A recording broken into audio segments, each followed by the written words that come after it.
Olá, turma do quarto ano, tudo bem? Eu sou a professora Adriana e estamos aqui para mais uma aula de matemática do Aprender Sempre, volume 3.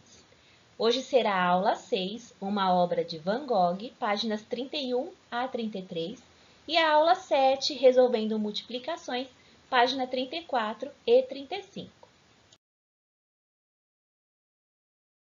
Aula 6, uma obra de Van Gogh. O que vamos aprender?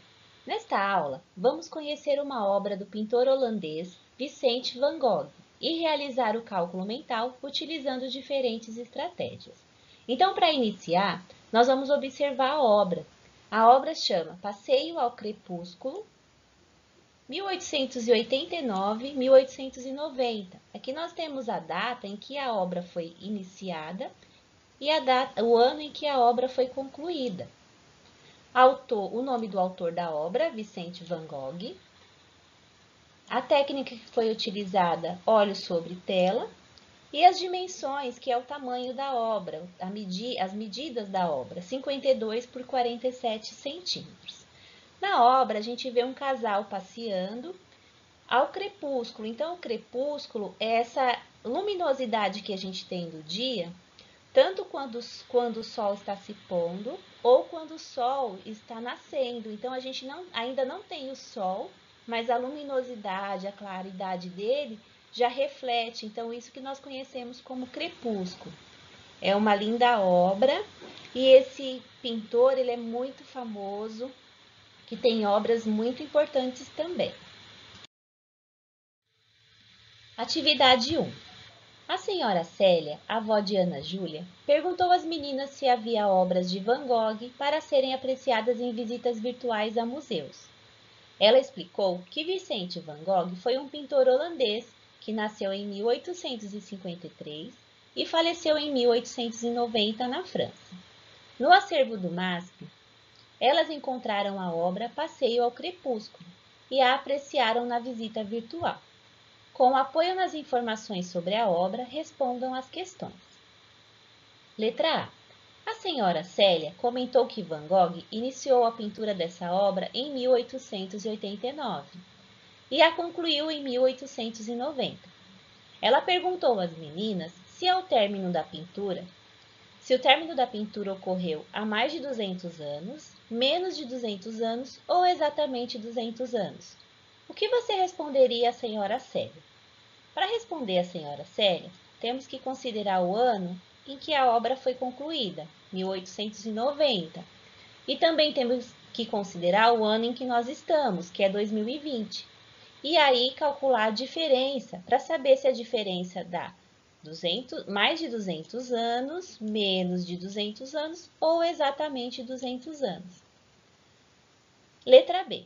Há quantos anos foi concluída a obra Passeio ao Crepúsculo? Então, fazendo o cálculo da questão A, você já vai descobrir há quantos anos foi concluída essa obra. E letra C, quais as medidas dessa obra? As medidas dessa obra são as dimensões que estão descritas ao lado da imagem. A questão 2 também é trabalhada uma multiplicação, mas em forma de ladrilhamento. O senhor Antônio pediu a colaboração das meninas para resolver um problema.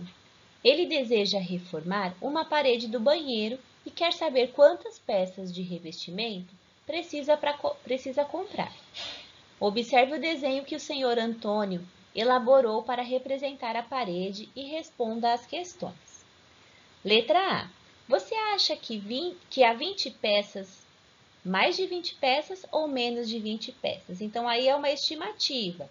A gente dá uma olhada geral na imagem que será utilizada. Letra B. Você acha que há 100 peças, mais de 100 peças ou menos de 100 peças? Então, a diferença entre 20 peças e 100 peças é bem grande. Então, você precisa fazer uma estimativa.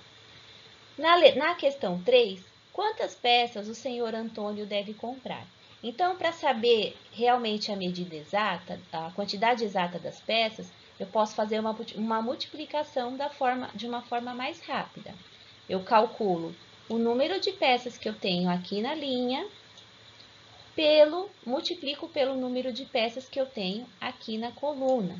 É uma forma mais fácil para você poder concluir a quantidade de peças que o senhor Antônio precisa comprar. Para iniciar a aula 7, resolvendo multiplicações, eu vou relembrar com vocês a tabela de Pitágoras, também conhecida como tábua de Pitágoras, e para a gente observar as regularidades existentes nela. Então, a tabela de Pitágoras, ela representa a multiplicação dos números da linha pelos números da coluna. E o que nós vamos observar? Que existe uma regularidade entre os números que são múltiplos. Então, eu quero que vocês observem a coluna do número 2. O número 2 é um número múltiplo do número 4. Então, eu tenho sempre o resultado da multiplicação pelo 4 é o dobro da multiplicação pelo número 2. Então, o 4 é o dobro de 2, o 8 é o dobro de 4, 12 é o dobro de 6 e assim por diante. Isso também ocorre com o número 8, que é o múltiplo do número 4. E sempre a resposta da multiplicação vai ser o dobro. 8 é o dobro de 4, 16 é o dobro de 8. Então, observando essas regularidades, nós vamos resolver as multiplicações da aula 7. Nesta aula, vamos resolver multiplicações utilizando estratégias que podem facilitar o cálculo. Atividade 1. Ana Júlia e Giovana lembraram que têm cálculos para resolver como tarefa de casa.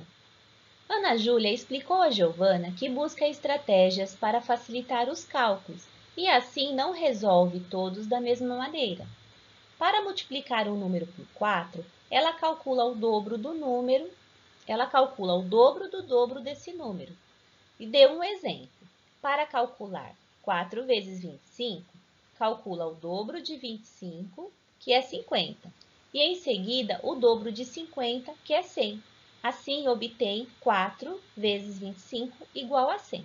Então, o que a Ana Júlia faz? A Ana Júlia, ela diminui a quantidade de vezes que ela multiplica, porque ela vai utilizando o dobro. Então, se o dobro de 25 é 50, ela já calculou 2 vezes o 25. Depois ela calculou de novo, o dobro de 50 é 100, ela calculou mais 2 vezes, então ela acabou calculando 4 vezes o número 25, só que ela dividiu a quantidade de calcular. Então, ela obteve que 4 vezes 25 é igual a 100. A Ana Júlia solicitou que Giovana calculasse 4 vezes 32 e 4 vezes 51. Então, aqui no 4 vezes 32, o que nós vamos fazer? Calcular primeiro o dobro de 32, que já vai ser 2 vezes o cálculo. E depois, de novo, o dobro de 32 vezes o dobro de novo, que vai ser mais 2 vezes o cálculo, tendo assim 4 vezes o número 32. 4 vezes 51 vai ser a mesma forma. Primeiro, o dobro de 51 já vai ser 2 vezes. E o dobro do dobro, de novo, mais 2 vezes.